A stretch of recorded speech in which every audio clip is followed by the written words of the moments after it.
Hai kelas 12 IPA, kembali lagi dengan Lause pada topik pembahasan biologi. Nah, apa ya? Pada topik kita kali ini, kita melanjutkan pembahasan kita tentang metabolisme. Saya yakin kamu pasti sudah baca sedikit-sedikit tentang tentang pembahasan ini, di mana metabolisme itu dibagi menjadi dua, yaitu metabolisme 1 dan juga metabolisme 2. Metabolisme 1 itu bisa juga disebut sebagai reaksi katabolisme, dan juga metabolisme yang kedua itu bisa disebut sebagai reaksi anabolisme. Dan pada kesempatan kali ini kita akan membahas tentang metabolisme tahap 1 ataupun katabolisme. Jadi pembahasan kita pembahasan kita 2 minggu yang lalu tentang enzim. Pada kesempatan kali ini kita masukkan enzimnya, akan tetapi tidak kita bahas kupas tuntas lagi, kita hanya menyebutkan nama enzimnya saja. Saya harapkan kamu bisa paham peranan dan juga fungsi enzim itu apa sebenarnya di dalam tubuh manusia. Baik, kita lanjutkan topik pembahasan kita. Minggu lalu kita masih sampai pada topik enzim kan ya nak ya. Jadi sekarang kita melanjutkan topiknya untuk metabolisme. Nah, yang pertama-tama yang kita bahas pada metabolisme itu adalah metabolisme itu jenisnya ada 2 ya. Yang pertama jenisnya itu disebut dia sebagai reaksi katabolisme. Lalu kemudian yang kedua disebut juga dia sebagai reaksi anabolisme. Jadi untuk metabolisme itu sendiri prosesnya ada 2. Yang pertama ada katabolisme, lalu lanjut yang kedua ada anabolisme. Nah, sekarang kita beri pengertiannya masing-masing. Katabolisme itu pengertiannya apa? Katabolisme itu pengertiannya adalah reaksi pemecahan. Intinya sih reaksi pemecahan ya. Reaksi pemecahan senyawa organik. Reaksi pemecahan senyawa organik menjadi senyawa anorganik. Itulah reaksi daripada katabolisme. Lalu kemudian kita masuk yang kedua. Pengertian dari anabolisme adalah sebuah reaksi kebalikan daripada katabolisme. Jika katabolisme adalah memecah, berarti anabolisme, pengertiannya adalah susu, yaitu reaksi penyusunan senyawa anorganik menjadi senyawa organik. Jadi kedua reaksi ini adalah 2 reaksi yang bertolak belakang, dan makhluk hidup yang menjalankan proses kedua ini adalah makhluk hidup yang berbeda juga. Kita lanjut, untuk katabolisme ini sendiri, makhluk hidupnya dalam artian siapa yang bisa melakukan reaksi katabolisme adalah manusia dan juga hewan. Nah, sementara kalau anabolisme yang dapat melakukannya adalah kelompok daripada plantae, yang dalam artian adalah kelompok tumbuhan. Bagaimana prosesnya atau apa nama prosesnya sehingga di sini katabolisme kategorinya adalah manusia dan hewan? Maka di sini masuklah dia kata respirasi, atau boleh saya katakan di sini adalah contoh. Nah, contoh dari reaksi katabolisme apa? Respirasi. Respirasi ini hanya dilakukan oleh manusia maupun hewan. Sementara kalau untuk tumbuhan, nama reaksinya apa? Nama reaksinya adalah reaksi fotosintesis. Seperti itu ya. Nah, jadi kan kalau selama ini ketika kamu mempelajari tentang bab respirasi dulu di kelas 11 SMA, ya kan? Ketika mempelajari bab respirasi kelas 11 SMA, di sini yang dipelajari di respirasi adalah proses untuk bernafas. Dalam artian itu proses pertukaran antara O2 dan CO2, ya kan, pada bab respirasi. Akan tetapi sebenarnya respirasi ini yang dimana kita setiap hari mengambil O2 dan mengeluarkan CO2.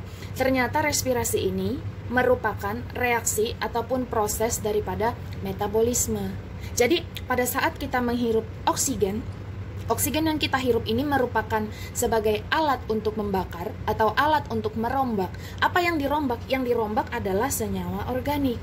Nah, senyawa organiknya di sini boleh juga saya tuliskan sebagai senyawa besar, ataupun kita sebut juga dia sebagai makro, unsur-unsur makro yang bisa memecah unsur makro ataupun unsur besar maupun unsur organik. Senyawa organik itu adalah oksigen. Sementara kalau dia pada anabolisme, justru di sini adalah reaksi penyusunan senyawa anorganik yang kecil-kecil. Contohnya apa? CO2 dari hasil respirasi ataupun hasil pernafasan kita keluarkan, lalu kemudian nanti itu akan dikumpulkan oleh si tumbuhan masuk ke dalam ini untuk membentuk senyawa organik. Nah, dari respirasi ini ya, respirasi itu boleh dibuat ada tahapannya. Dalam artian itu respirasi bukan sebuah proses tunggal, melainkan respirasi ini adalah reaksi yang berlangsung dengan dua tahapan. Tahapan yang pertama yaitu disebut sebagai tahapan aerob, lalu kemudian tahapan yang kedua disebut dia sebagai tahapan anaerob. Disebut sebagai aerob pengertiannya berarti dia membutuhkan oksigen. Sementara kalau anaerob dia itu tidak membutuhkan oksigen. Dia tidak butuh oksigen, tetap saja bisa merombak ataupun memecahkan senyawa organik. Akan tetapi kan pasti ada plus minusnya gitu ya. Dan plus minusnya nanti akan kita bahas lebih detail lagi. Sekarang kita masuk kepada proses yang di aerob ini sendiri gitu ya, di aerob ini dulu. Nah, respirasi secara aerob, proses ataupun tahapannya itu ada 4. Nah, panjang gitu ya. Jadi tahapan aerob inilah yang akan kita bahas selanjutnya. Yang pertama ada namanya itu glikolisis. Nah, glikolisis ini boleh juga disingkat dia sebagai GL, biar gampang. Kemudian yang kedua ada nama reaksinya adalah dekarboksilasi oksidatif. Nah, dekarboksilasi oksidatif ataupun DO. Kemudian yang ketiga nama siklusnya adalah siklus Krebs. Nah, ini disebut juga sebagai SK. Dan yang terakhir prosesnya adalah transport elektron. Oke, transport elektron ini kita singkat sebagai TE. Jadi sekali lagi, tahapan respirasi secara aerob untuk memecahkan senyawa organik ini maka dia nanti harus melalui 4 tahapan.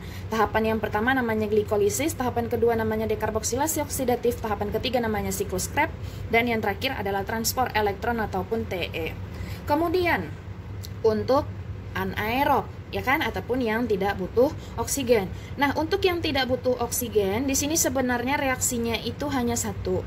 Disebutlah dia sebagai fermentasi. Nah, di mana fermentasi ini ada 2. Yang pertama ada disebut dia sebagai fermentasi alkohol. Lalu kemudian yang kedua ada namanya adalah fermentasi asam laktat. Nah, di sini kita masih kayak Lause itu masih memberikan mind mapnya dulu gitu ya.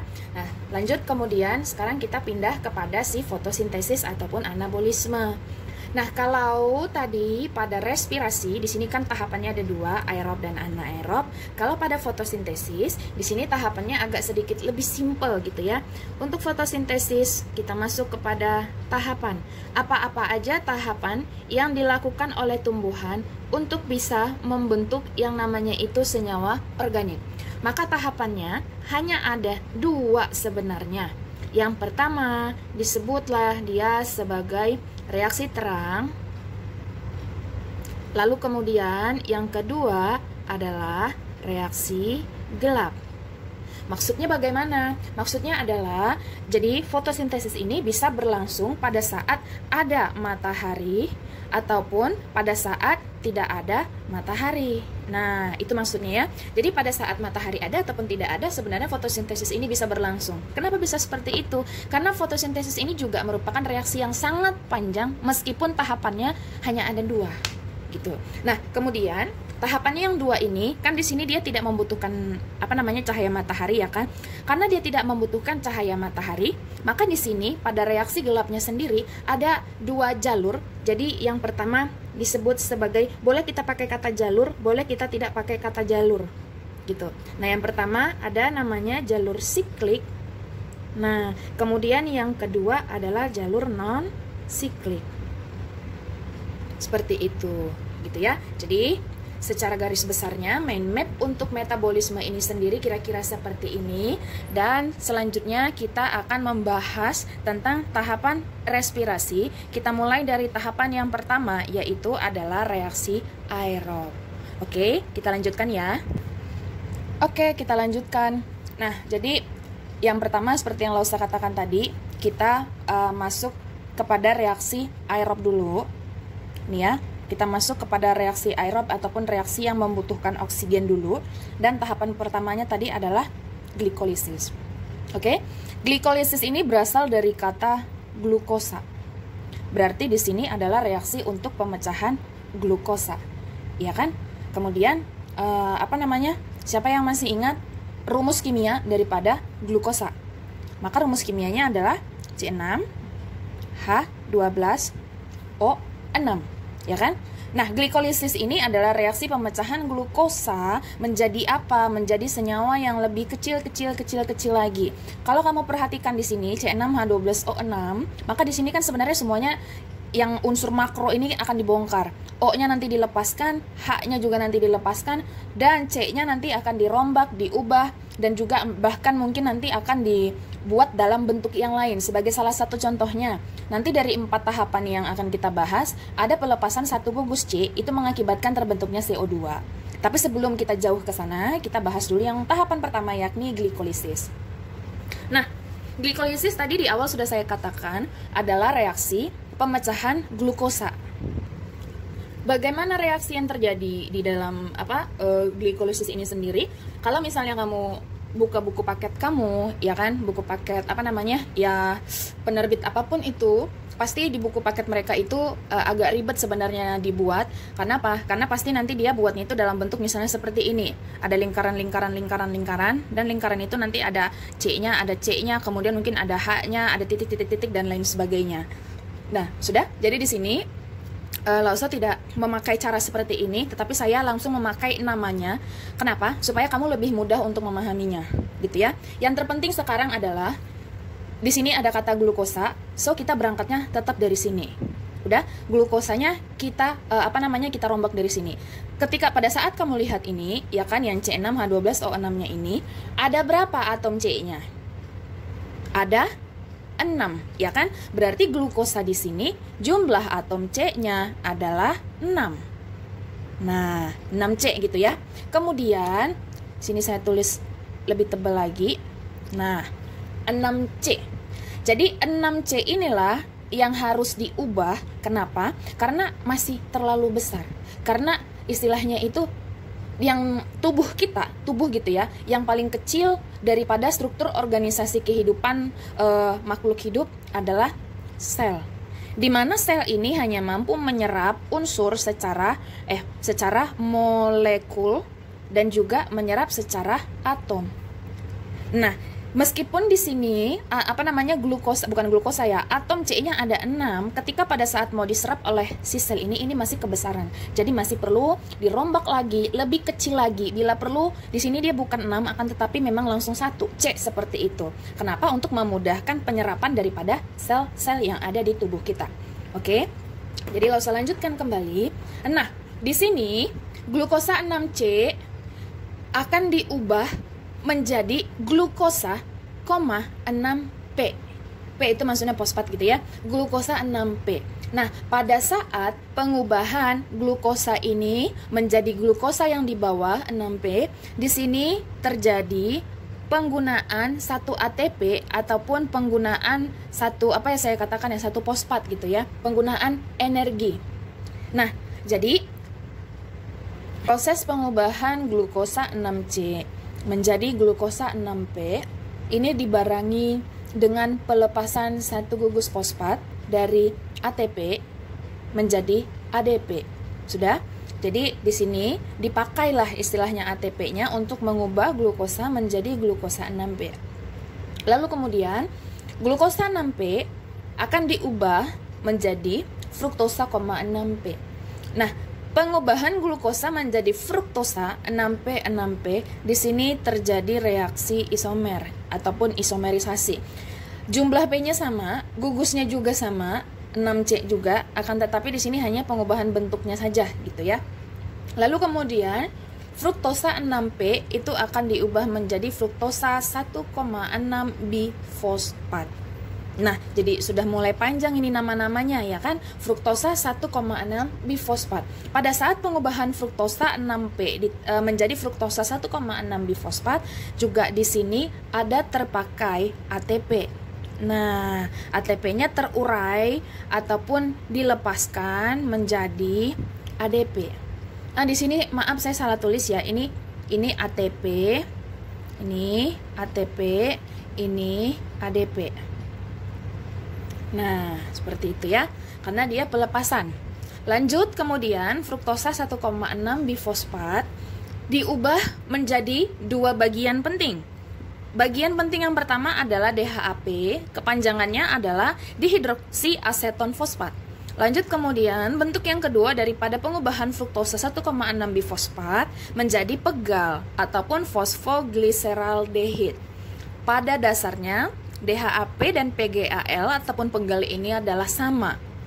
Sudah sama, cuma kenapa di sini digunakan dia istilah yang lain meskipun sebenarnya sama, itu sama penjelasannya dengan glukosa dan juga fruktosa.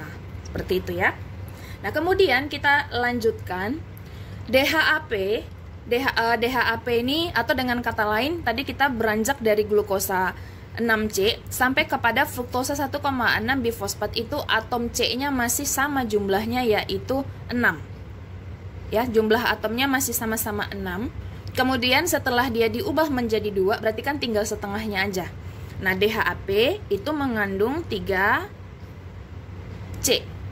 Pegal juga mengandung 3C. Sudah? Nah, kemudian DHAP itu diubah menjadi 1,3 bifosfogliserat maksud saya ya. 1,3 bifosfogliserat. Nah, proses pengubahannya di sini terdapatlah atau apa ya saya katakan? Salah di sini.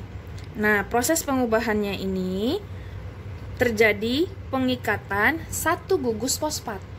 Nah, pengikatan satu gugus fosfatnya ini nanti akan ditangkap oleh si 1,3 bifosfat. Makanya di sini namanya bifosfat. Bi itu maksudnya adalah 2.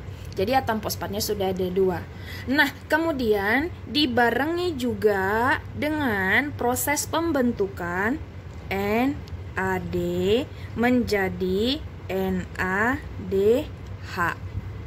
Bisa ya? Jadi pada saat DHAP diubah menjadi 1,3 bifosfogliserat, maka di sini terjadi pengikatan satu gugus fosfat. Sudah? Dan kemudian pada saat pengikatan satu gugus fosfatnya ini dibarengi juga dengan proses pembentukan NAD menjadi NADH. Nah, apa-apa aja NAD ataupun NADH ini nanti akan kita bahas tuntas di transport elektron, supaya nggak dua kali nanti lo usah jelasin seperti itu ya. Nah, kemudian kita pindah kepada 1,3 bifosfogliserat diubah menjadi 3 fosfogliserat. Nah, pada saat proses pengubahan ini bifosfogliserat menjadi fosfogliserat, berarti di sini terjadi pelepasan satu fosfat. Sudah? Karena kan dia bi menjadi fosfo di sini. Nah, kemudian di sini terjadi terjadi pembentukan ATP. Nah, terjadi proses pembentukan ATP. Saya ulangi sekali lagi. Tadi kan di sini bifosfat ya. Nah, pengubahan bifosfat menjadi fosfogliserat itu bi-nya adalah 2, maka dia melepaskan satu gugus fosfatnya. Simbolnya sama seperti ini, gitu ya, PI gitu, cuman nggak dituliskan aja. Nah, terus kemudian PI-nya itu perlu ditangkap. Sudah? Nah, ketika ditangkap, yang menangkapnya adalah ADP. ADP itu adalah adenin difosfat. ATP itu adalah adenin trifosfat. Trifosfat berarti kan sudah 3. Kalau ADP itu masih 2, adenin difosfat. Seperti itu ya. Jadi ketika ditangkap, ADP ditambah dengan PI, maka nanti dia menjadi ATP. Kemudian kita lanjut. Nah, 3 fosfogliserat diubah menjadi 2 fosfogliserat. Di sini hanya proses pengubahan saja, begitu. Tidak ada terjadi, maksudnya itu apakah di sini ada ATP ataupun NADH, enggak. Jadi langsung aja 3 fosfogliserat diubah menjadi 2 fosfogliserat. Kemudian 2 fosfogliserat diubah menjadi fosfoenol piruvat. Nah, pada saat proses pengubahan fosfogliserat menjadi fosfoenol piruvat, maka di sini masuk air ataupun H2O. Seperti itu ya. Kenapa? Karena untuk apa ya saya katakan ya, untuk memecahkan fosfogliseratnya ini diperlukan molekul berupa H2O agar pengubahannya itu dapat menjadi fosfoenol piruvat. Dan yang terakhir adalah fosfoenol piruvat diubah menjadi yang terakhir, yaitu asam piruvat.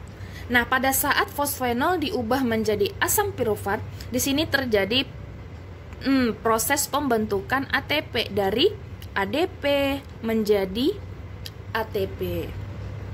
Sudah? Nah, itu dia reaksinya untuk sebelah kiri. Sekarang kamu perhatikan reaksi di sebelah kanan ini. Nah, bagaimana reaksi yang terjadi di sebelah kanan ini? Sama reaksinya, tidak ada bedanya. Jadi ibarat kata di sini kita itu seperti menuliskan kembali poin-poin yang ada di sebelah kirinya. Sambil saya jelasin sekali lagi gitu ya. DHAP ataupun pegal diubah menjadi 1,3 bifosfogliserat. Itu terjadi proses pelepasan 1 PI, tapi juga dibarengi dengan pembentukan NAD menjadi NADH. Lanjut kemudian 1,3 bifosfogliserat diubah menjadi 3 fosfogliserat. Di sini terjadi proses pembentukan energi, yaitu ADP menjadi ATP. Kemudian 3 fosfogliserat diubah menjadi 2 fosfogliserat, tidak terjadi reaksi apa-apa. Kemudian 2 fosfogliserat diubah menjadi fosfoenol piruvat, dan di sini masuk lagi molekul air. Terus kemudian fosfoenol piruvat diubah menjadi asam piruvat. Di sini terjadi proses pembentukan energi, yaitu ADP menjadi ATP. Nah, kemudian jadi dari penjelasan ini ya kan, sekarang kita masuk kepada hasil akhirnya. Bagaimana hasil akhir daripada proses glikolisis? Ya kan? Nah, hasil akhirnya sekarang kita lihat langsung kepada tabel hasil akhirnya, yaitu dia berupa 2 ATP, kemudian 2 asam piruvat, 2 asam piruvat, lalu kemudian ditambah dengan 2 NADH. Nah, bagaimana cara mengetahui hasil-hasilnya ini? Kita mulai dari yang paling atas. Sudah? Nah, kamu perhatikan ya. Di sini bagaimana? Di sini ada tulisan ATP, di sini ATP. Kamu harus bisa membedakan. Kalau di sini diawali dengan kata ATP, berarti energinya diuraikan, dikurangi. Tapi kalau di awalnya sini yang kita temukan adalah ADP seperti ini, berarti terjadi proses pembentukan energi. Itu bedanya. Kalau kita hitung ada berapa di sini jumlahnya? Kita hitung di sini jumlahnya ada 2 ATP yang digunakan. Ya kan? Nah, kemudian kita pindah ke bawah sini, sama aja kamu mau lihat bagian sini atau bagian sini juga sama, seperti itu ya. Ada berapa jumlah ADP yang dibentuk? Perhatikan baik-baik. Di sini ada 1, terus kemudian kita pindah ke bawah. Ada berapa? Ada 2. Lalu kemudian, tadi kan Lausa katakan baik kiri ataupun kanan prosesnya adalah sama. Berarti kita tambahkan 3 dan juga 4. Jadi sebenarnya ada berapa ATP yang dihasilkan pada proses glikolisis? Jawaban yang sebenarnya adalah dihasilkan 4 ATP. Tapi kenapa yang ditulis di sini adalah 2 ATP? Jawabannya adalah 4 ATP ini kita kurangi 2 ATP. Kenapa dikurangi? Kan ATP-nya ini terpakai ke sini. Nah, seperti itu ya, dia terpakai ke sini. Jadi yang kita hitung ini adalah brutonya, atau dengan kata hasil akhir yang sebenarnya. Hasil akhir yang sebenarnya dari glikolisis adalah dihasilkannya 2 ATP. Terus kemudian di sini ada tulisan asam pirufat. Asam pirufat yang mana? 1, 2. Jumlahnya ada berapa? 2. Lalu kemudian ada NADH. NADH juga ada berapa kali kamu temukan? NADH juga kita temukan 2 kali. 1 di sebelah kiri, 1 di sebelah kanan. Itu dia untuk hasil akhir daripada glikolisis. Sekarang kita masuk kepada bagaimana cara untuk menyederhanakan reaksi glikolisis, atau dengan kata lain reaksi sederhana daripada proses glikolisis. Nah, reaksi sederhananya maka dia seperti ini. Kamu perhatikan, bahan awalnya apa? Bahan awalnya adalah glukosa, ya kan? Glukosa ditambah dengan ATP. Ayo, ATP atau 2 ATP? Jawabannya adalah 2 ATP. Kan ini dia yang kepakai. Sudah? Kemudian ini akan diubah menjadi 2 asam pirufat ditambah dengan 2 ATP ditambah dengan 2 NADH. Nah, jadi dari sekian panjang reaksi glikolisis, ya kan? Sepanjang ini reaksinya bisa kita persingkat menjadi seperti ini, yaitu glukosa ditambah dengan 2 ATP, dia menjadi 2 asam pirufat ditambah dengan 2 ATP dan ditambah dengan 2 NADH. Oke, berarti sekarang kita langsung lanjut kepada reaksi dekarboksilasi oksidatif. Jadi kita lanjutkan kembali. Tadi kita sudah membahas tentang glikolisis dan sekarang kita masuk kepada reaksi yang kedua, namanya adalah dekarboksilasi oksidatif.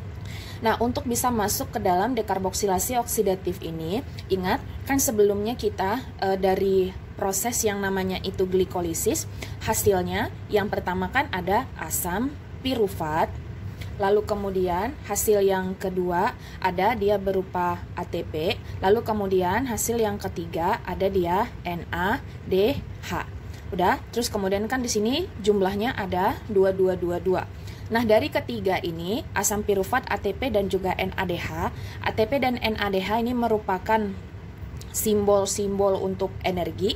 Sementara kalau asam pirufat ini tuh sama seperti masih bahan material yang harus dirombak lagi, yang harus diubah lagi untuk apa? Untuk bisa semuanya nanti menjadi energi. Itulah tujuan daripada dekarboksilasi ini, gitu ya.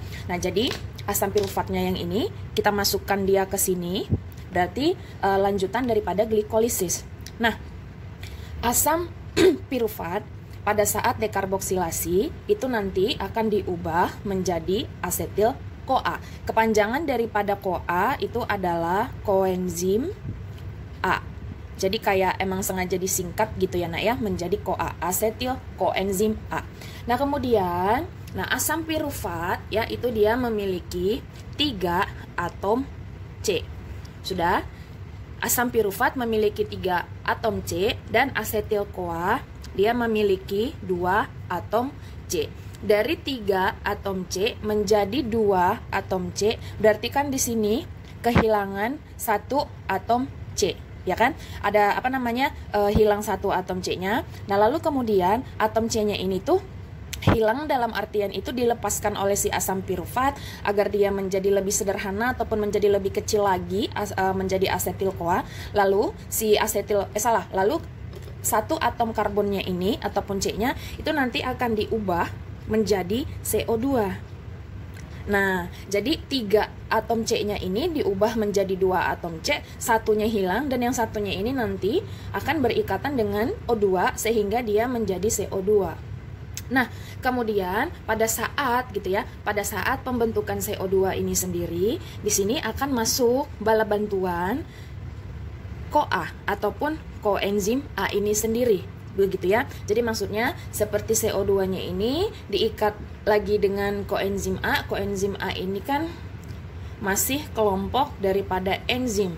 Minggu lalu yang sudah kita bahas lebih detail lagi apa-apa aja itu enzim. Jadi si CoA ini dia nanti akan mengikat daripada CO2 ataupun COO ini sendiri.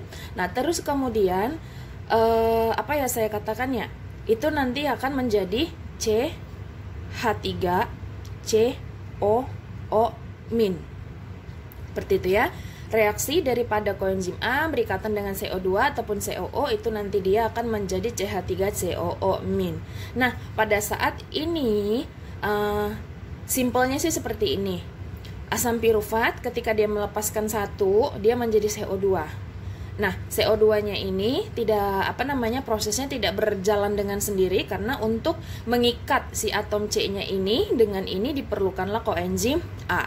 Nah, pada saat si koenzim A ini bereaksi, maka nanti ikatan di antara mereka itu menjadi CH3COO-.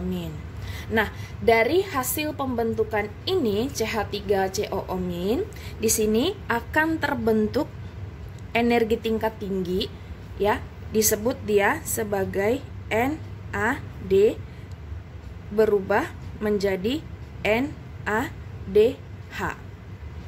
Nah, jadi seperti inilah proses untuk dekarboksilasi oksidatif. Sekarang kita membuat bagaimana reaksi sederhananya. Reaksi sederhana daripada dekarboksilasi oksidatif. Oke, reaksi sederhana daripada dekarboksilasi oksidatif ini sendiri ya, kita kembali kepada glikolisis. Hasil akhirnya tadi adalah asam pirufat. Berapa jumlah asam pirufatnya? Jumlahnya dia ada 2. Kemudian ditambahkan dengan koenzim A. Kenapa ada koenzim A? Ingat tadi kan di sini ada kedatangan ataupun kehadiran daripada si koenzim A, gitu ya. Nah, kemudian ini akan diubah. Jadi kayak ini ditambah dengan ini, sudah.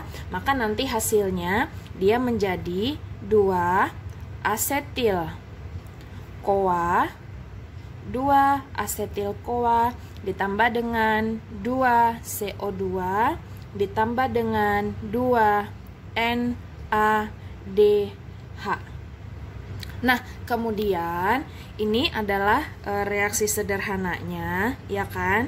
Meskipun di sini ada kata 2, di sini 2, hasilnya juga dia harus 2, 2, 2. Kalau secara reaksinya memang dia seperti ini. Tapi kalau misalnya secara sistematisnya ataupun skemanya itu, nah asam piruvatnya kan ada 2. Berarti dekarboksilasi ini terjadi berapa kali? Dia terjadi 2 kali. Ingat tadi kan yang satu itu berasal dari DHAP pada glikolisis, dan kemudian yang kedua itu berasal dari pegal. Nah, DHAP ini nanti akan menghasilkan asam pirufat 1, sudah. Nah, yang satunya itu akan diubah menjadi ini semua. Lalu kemudian masuk kepada si pegal ini. Nah, si pegal ataupun PGAL sama, dia juga menghasilkan asam pirufat. Dan kemudian ini berlanjut lagi. Jadi dengan kata lain, reaksi dekarboksilasi itu terjadi sebanyak 2 kali. Makanya hasilnya ini semua kita tulis dia menjadi 2 asetil CoA ditambah dengan 2 CO2 dan juga ditambah dengan 2 NADH.